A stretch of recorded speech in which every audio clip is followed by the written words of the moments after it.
2005 yılından itibaren KOBİ danışmanlığı yapıyorum. KOBİ danışmanlığının için biraz açacak olursak, yani KOSGEB, İçişleri Bakanlığı, Dışişleri Bakanlığı ve diğer bakanlıkların hibe ve desteklerinden vatandaşların ve kamu kurumlarının daha rahat istifade edebilmesi, faydalanabilmesi için danışmanlık işini yapıyordum. Kovancılar'da da 2016 yılında bir tekstil firması ilk olarak kuruluş yapmak istedi. Bizim yanımıza geldiler. Orada onlara destek olduk, yardımcı olmaya çalıştık. Bu sektörü biraz tanıdık, o insanları tanıdık. Güzel insanlardı. Yani işlerine sahip çıkan, işi bilen, tecrübeli bir aileydi. Biz de onları biraz örnek aldık. Onlardan da destek alarak ilçemizde bu tekstil alanda ciddi bir açığın olduğunu, istihdamda ciddi bir problem olduğunu, işsizlik oranı yüksek olduğunu gördük. Bu nedenle dedik ki madem bu işi biz bu arkadaşlarla yaptık, yardımcı olduk, en azından biz de yapalım, ilçemize bir faydamız olsun. Ulusal markalarla çalışıyoruz. Ciddi manada bir günlük üretim kapasitemiz var. Yaklaşık olarak 80'in üzerinde personel var, 80-90 personelimiz var. Bu sayıyı arttırma imkanımız var tabii ki. Kalifiye eleman arıyoruz. Kalifiye eleman bulabilirsek bu sayıyı biz 150, 200, 300'e kadar çok rahat bir şekilde çıkarabiliyoruz. Çünkü iş potansiyelimiz var, siparişlerimiz yoğun bir şekilde var. Ancak tabii ki bu bölgede tekstil sektörünün çok geçmiş olmadığı için yetişmiş personel bulmak biraz zor olduğundan dolayı İşkur destekli yetiştirme kursları açıyoruz. Bu yetiştirme kurslarından yetiştirdiğimiz personelleri işe alıyoruz. Şu anda bu da bizim buradaki çarkımızı döndürmeye yetiyor aslında. Ama tabii ki iş potansiyelimiz ve siparişlerimiz olduğu için biz insanlarımızı, vatandaşlarımızı çalışmaya davet ediyoruz.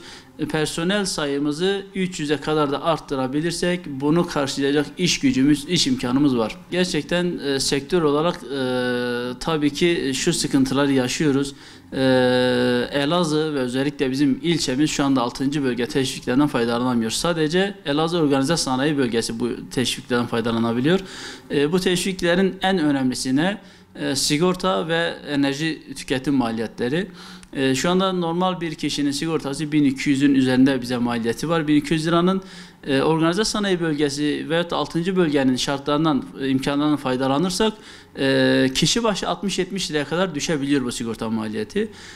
Biz tabii ki rekabet edemiyoruz. Yani yanı başımızda Tunceli var, Bingöl var, Diyarbakır var, Elazığ Organize Sanayi Bölgesi var. Buradaki ticaret yapan arkadaşlarımız 6. bölge teşviklerden faydalanıp sigorta primini 50-60 lira öderken biz 1200 liraya kadar bazı bölgesel teşvikler var, onları kullanıyoruz. Biraz düşürmeye çalışıyoruz ama bu rekabet gücümüzü ciddi oranda düşürüyor, elimizi zayıflatıyor. Ve şu anda bölgemizde tekstil yatırımını genişletebilmemiz için yeterli fiziki alanımız yok. Bunun için Kalkınma Ajansı'yla bir görüşmemiz oldu. Ticaret Odası'yla bir görüşmemiz oldu. Kovancılar Belediyesi ile Kalkınma Ajansı ortaklaşa bir iş yurdu yapacaklar muhtemelen. İhaleye de çıkıldı diye biliyorum. Yani bu tarz iş yerleri, iş yurtları yayılırsa bizim iş potansiyelimiz var. Ulusal markalarla çalışıyoruz, devlet kurumlarıyla çalışıyoruz. Şu anda bu kurumların verdiği siparişleri kapasitemiz yeterli olmadığı için alamıyoruz. Bu da hem bizim için hem ilçemiz için ciddi bir ekonomik kayıptır. Bunun için yetkililerimizden, Kalkınma Ajansımızdan, Ticaret Odası'ndan, belediyemizden iş yurtlarının bir an önce hızlı bir şekilde yapılıp bize teslim edilmesini talep ediyoruz. 6. bölge teşviği için milletvekillerimize, belediye başkanımıza, kaymakamımızla, sayın valimizle ciddi görüşmelerimiz oldu. Bir mesafe kaydettik. İş Adamları Derneği Başkanımız da bu konuda bize destek oldu, öncülük yaptı. Şu anda ciddi bir mesafe kat etmiş durumdayız. Ancak tabii ki organize sanayi bölgesi kurmak kolay değil. Ciddi bir maddi külfeti de var bunun. Bir süreç gerektirecek. Bu süreç biraz uzayacağı için en azından şu anda fiziki olarak bizim imkanlarımıza ya da bizim ihtiyaçlarımızı karşılayacak iş yurtlarının yapılıp bir an önce bize teslim edilmesini arzu ediyoruz.